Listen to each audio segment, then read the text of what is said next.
अस्सलाम वालेकुम viewers recently Canada के वीज़ा प्रोग्राम में बहुत ज़्यादा तब्दीलियाँ हुई, ख़ासकर स्टूडेंट और जो टेम्परेरी प्रोग्राम्स है, विजिटर वीज़ा, वर्क परमिट, उन सब में बहुत ज़्यादा तब्दीलियाँ हुई। तो आज हम बात करेंगे स्टूडेंट वीज़ा प्रोग्राम पर।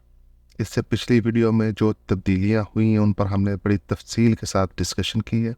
आज हम बात करेंगे कि इस टफ टाइम में किस आप वीज़ा हासिल कर सकते हैं, स्पेशली अगर आप इंडिया या पाकिस्तान से बिलोंग करते हैं तो फिर आपके लिए चांस है अभी भी, क्योंकि कनाडा की स्टूडेंट वीज़ा की दो स्ट्रीम्स हैं, एक जनरल और दूसरा प्रोग्राम है स्टूडेंट डायरेक्ट स्ट्रीम। तो आज हम बात करेंगे स्टूडेंट डायरेक्ट स्ट्रीम पर। उसकी रिक्वायरमेंट क्या है, तरीकाकार क्या है, उसकी आपने एप्लीकेशन कैसे फिल करनी है। तो लेट्स स्टार्ट करने से पहले डिस्क्लेमर बहुत ज़रूरी है। This video and all of its content, part or whole, is not a legal or immigration advice. It must not be considered, treated, or taken as legal or immigration advice. The sole purpose of the video is to provide information to the general public in as simplified way as possible. Based on personal circumstances, you should seek legal or immigration advice from an authorized person or organization. जी तो viewers, सबसे पहले आपने ये government of Canada की website visit करनी है, canada.ca। तो ये पेज आपके सामने आ जाएगा। यहाँ आपने लैंग्वेज सेलेक्ट करनी है, इंग्लिश। तो ये पेज आपके सामने आ जाएगा, ठीक है जी। इस इंटरफेस पे आपने ये यहाँ सेंटर में इमिग्रेशन एंड सिटीजनशिप को क्लिक करना है। तो ये पेज आपके सामने आ जाएगा। यहाँ आपका स्टडी से मुतल्लक है, तो ये सेंटर कॉलम में, ये सेंटर में स्टडीज़ पे क्लिक करना है। ये इंटरफेस आपके सामने आ जाएगा, study in Canada as an international student. यहाँ से आगे बढ़ने से पहले सबसे पहला जो स्टेप है वो है कि आपने अपना स्कूल जो है ना वो फाइंड आउट करना है। डेजिग्नेटेड लर्निंग इंस्टीट्यूशन, DLI उसे हम बोलेंगे, ठीक है। तो उसके लिए इस पेज पे ये मोस्ट रिक्वेस्टेड में ये है, फाइंड ए स्कूल डेजिग्नेटेड लर्निंग इंस्टीट्यूट, ठीक है। यहाँ आप ऐसा करेंगे, राइट क्लिक करके open link in new tab कर लें। तो ये आ जाएगा आपके ना DLI की लिस्ट। यहाँ बहुत इंपॉर्टेंट चीज़ ये है कि या आपने नीचे आके ये यहाँ व्यू लिस्ट बाय प्रोविंस और टेरिटरी में क्लिक करना है। तो जिस सूबे में, जिस प्रोविंस में आप इंटरेस्टेड हैं उसको आप क्लिक करें। बस मेरी यहाँ आपको रिकमेंडेशन या एडवाइस ये होगी कि आप कोशिश करें, क्योंकि जितनी तब्दीलियाँ हो चुकी हैं ना पढ़ाई के बाद, अगर आप यहाँ कनाडा में रहना चाहते हैं, सेटल होना चाहते हैं, तो फिर बहुत ज़रूरी है कि आप फ्यूचर प्लान करें। तो उसके लिए ज़रूरी है कि आप देखें पढ़ाई, एजुकेशन कंप्लीट करने के बाद आपको ओपन वर्क परमिट, जिसे पोस्ट ग्रेजुएशन वर्क परमिट बोलते हैं, PGWP, वो कहाँ आसानी से मिलेगा, और उसके बाद फिर आप किस प्रोविंस पे इजीली PNP अप्लाई कर सकेंगे, ठीक है, प्रोविंशियल नॉमिनेशन।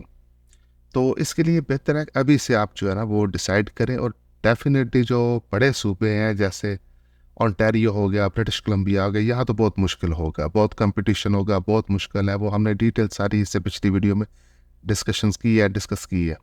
तो बेहतर होगा कि आप कोई छोटा सूबा रिसर्च करके सिलेक्ट करें। फॉर एग्जांपल अगर आप करते हैं प्रिंस एडवर्ड आइलैंड, तो ये आपने क्लिक किया तो प्रिंस एडवर्ड आइलैंड के जितने भी DLIs हैं उनकी लिस्ट आपके सामने आ जाएगी। ये यहाँ इंस्टीट्यूशन का नाम, ये उनका DLI नंबर, ये बहुत अहम है, ठीक है। ये उस सिटी का नाम जहाँ वो कैंपस या इंस्टीट्यूशन वाक़या है, ये उस कैंपस की डिटेल्स, ठीक है। अच्छा, ये लास्ट कॉलम को आपने बड़ी डिटेल से चेक करना है। ये जो भी आप कॉलेज, इंस्टीट्यूशन, यूनिवर्सिटी आप सेलेक्ट करते हैं, क्या वो आपकी पढ़ाई मुकम्मल होने के बाद PGWP के लिए एलिजिबल प्रोग्राम ऑफ़र करते हैं। ऑफ़र PGWP एलिजिबल प्रोग्राम्स, ये देखें, अक्सर नहीं करते, क्योंकि अभी रीसेंट पॉलिसी के बाद बहुत से कॉलेजेस उन्होंने इस लिस्ट से निकाल दिए हैं। जो पहले एलिजिबल थे अब एलिजिबल नहीं होंगे। तो आपने ये चेक करना है, no, yes yes yes no, यानी आपने वो कॉलेज सेलेक्ट करना है कि जो आपको, जब आप एजुकेशन कंप्लीट कर लें तो PGWP के लिए एलिजिबल हों। फॉर एग्जांपल ये आप देखें, हॉलैंड कॉलेज, ये इनका DLA नंबर है, ये सिटी, ये इनके कैंपस, ये दोनों कैंपस जो है ये PGWP के लिए एलिजिबल है। ये डिटेल आप चेक कर सकते हैं, ठीक है। तो इस तरह आपने जो भी DLA सेलेक्ट करना है, DLA सेलेक्ट करने के बाद उसको सर्च करें, उनकी वेबसाइट पे जाएं, उनकी जितनी भी रिक्वायरमेंट है IELTS की या एप्लीकेशन प्रोसेस वो सारा कंप्लीट करें। तो उसको कंप्लीट करने के बाद एक्सेप्टेंस लेटर लें। एक्सेप्टेंस लेटर लेने के बाद उसी कॉलेज को आप कहेंगे वो कॉलेज आपको अपने प्रोविंस से जो नई एक रिक्वायरमेंट है PAL, प्रोविंशियल अटेस्टेशन लेटर, वो प्रोवाइड करेंगे। याद रखें कि अभी आपको एक्सेप्टेंस लेटर के साथ PAL की ज़रूरत होगी वीज़ा अप्लाई करने के लिए। तो PAL उनके लिए मैंने एक डिटेल वीडियो बनाई है, उसका मैं लिंक इस वीडियो की डिस्क्रिप्शन में ऐड कर दूंगा, वो आप देख सकते हैं। लेकिन मोस्टली जितने भी यानी प्रोविंस हैं उन्होंने ये काम कॉलेज के या जो आपका DLI है, यूनिवर्सिटी है, कॉलेज है, जो भी इदारा है उसके हवाले कर दिया है कि वो स्टूडेंट के बिहाफ पर PAL अप्लाई करेंगे गवर्नमेंट को, जो मुतलका गवर्नमेंट होगी, प्रोविंशियल गवर्नमेंट। ठीक है, तो PAL और एक्सेप्टेंस लेटर ये आपको कॉलेज की तरफ से, यूनिवर्सिटी की तरफ से, या जो भी DLI है उसकी तरफ से मिलेगा। ठीक है नी। तो ये DLI की सिलेक्शन जो है ना, जो आपने चूज़ कर रहे हैं, बहुत अहम है। इस पे इग्नोर ना कीजिएगा, सरफ नज़र ना कीजिएगा, बी केयरफुल। जब आप DLI का सारा आप सेलेक्ट कर लें प्रोसेस, तो यहाँ फिर आपने इसी पेज पे जो आए थे study in Canada as an international student, तो यहाँ आपने गेट ए स्टडी परमिट पे, ठीक है, ये इसका लिंक है, ये थर्ड कॉलम में, इस पर क्लिक करना है तो ये चीज़ आ जाएगी कि आपने किस तरह अप्लाई करना है, कैसे अप्लाई करना है, प्रोसेसिंग। ये प्रोसेसिंग जो यहाँ शो हो रही है 11 वीक्स, ये है नॉर्मल स्ट्रीम की, रेगुलर स्ट्रीम। ठीक है, अगर आप स्टूडेंट डायरेक्ट स्ट्रीम के तहत अप्लाई कर रहे हैं तो उसकी सिर्फ 20 दिन है, 20 दिन के अंदर अंदर आपका वीज़ा हो जाएगा। ठीक है जी,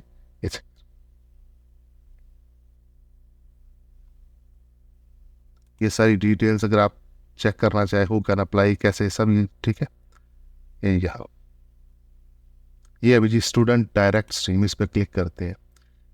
आप इस तरह अगर नेविगेट करना चाहें तो भी, अगर आप डायरेक्टली स्टूडेंट डायरेक्ट स्ट्रीम के पेज पर लैंड करना चाहें तो इसका मैं लिंक जो है वो डिस्क्रिप्शन में ऐड कर दूंगा, आप उसे क्लिक करें और डायरेक्टली आप इस पेज पे लैंड कर जाए। ठीक है, यहाँ ये सारी डिटेल लिखी हुई है अबाउट द प्रोसेस। ये देखें बार बार ये वार्निंग आ रही है कि आपको प्रोविंशियल अटेस्टेशन लेटर चाहिए होगा स्टडी परमिट यानी वीज़ा अप्लाई करने के लिए। तो यहाँ अब हम देखते हैं कि जी SDS की रिक्वायरमेंट क्या है, हु कैन अप्लाई। तो ये लिस्ट है जी कंट्रीज़ की। To be eligible for faster processing, यानी 20 दिन में आप अगर चाहते हैं कि आपका वीज़ा प्रोसेस हो जाए तो फिर आप SDS के थ्रू अप्लाई करें। और कौन कर सकता है, ये कंट्रीज़ है, 14 कंट्रीज़ हैं, ये उनकी लिस्ट है। आप इनके सिटीज़न हैं, आप इनके रेजिडेंट हैं, तो आप SDS के थ्रू अप्लाई कर सकते हैं। इसमें इंडिया भी शामिल है, पाकिस्तान भी, बाकी दूसरे कंट्रीज़ है, फिलिपीन, सेनेगल, ये सारी लिस्ट है, कोलंबिया, ब्राज़ील। लेकिन अपने साउथ एशिया से इंडिया और पाकिस्तान, बांग्लादेश, अफ़गानिस्तान शामिल नहीं है। ठीक है, तो ये नीचे इनकी रिक्वायरमेंट लिखी हुई है। यहाँ व्यूज़ में ऐड कर दूँ, एक चीज़ याद रखें, आप अगर इन कंट्रीज़ के सिटीज़न हैं और इन कंट्री में रेजिडेंट हैं, यानी फॉर एग्जांपल अगर आप पाकिस्तान के सिटीज़न हैं और पाकिस्तान में ही रह रहे हैं, तो फिर आप SDS के लिए एलिजिबल है। अगर आप पाकिस्तान के सिटीज़न हैं और किसी दूसरे मुल्क में रह रहे हैं, यूरोप में रह रहे हैं, या फॉर एग्जांपल दुबई में, सऊदीया में, या किसी भी और मुल्क में रह रहे हैं, तो फिर आप SDS के एलिजिबल नहीं है। आपको जो रेगुलर स्ट्रीम है उसके थ्रू अप्लाई करना होगा। ठीक है, और यही चीज़ इंडिया के लिए, यानी तमाम जितने भी कंट्रीज़ हैं इनके सिटीज़न अगर अपने मुल्क में रह रहे हैं तो फिर वो एलिजिबल है। ठीक है, तो ये चीज़ की डिटेल है कि आपको PAL चाहिए होगा। ठीक है, उसके अलावा एक्सेप्टेंस लेटर। तो जब आप अप्लाई करें तो कनाडा से बाहर हूँ, यानी अगर आप इन कनाडा के अंदर है तो फिर आपकी एक्सटेंशन के लिए दूसरे करेंगे। SDS के लिए आपके लिए लाजमी है कि आप बाहर से, अपने मुल्क से ही अप्लाई करें। ठीक, और अब इससे आगे एक और चीज़ ये है कि इसके लिए स्कीम के तहत जो SDS है, आपने एक तो पूरे एक साल की फ़ीस कॉलेज को, यूनिवर्सिटी को पे करनी है, जो भी आपका है। ठीक है, पे करने के बाद आपने उनसे लेटर, रसीद, सब कुछ वो एविडेंस के तौर पर ले लेना है। दूसरी चीज़, बाकी जो आपकी डिटेल्स है वो IELTS वगैरह वो डेफिनेटली एक्सेप्टेंस लेटर से पहले आपको करना पड़ेगा, तभी कॉलेज आपको एडमिशन देगा, तभी आपको वो अनकंडीशनल लेटर इशू करेगा। ठीक है,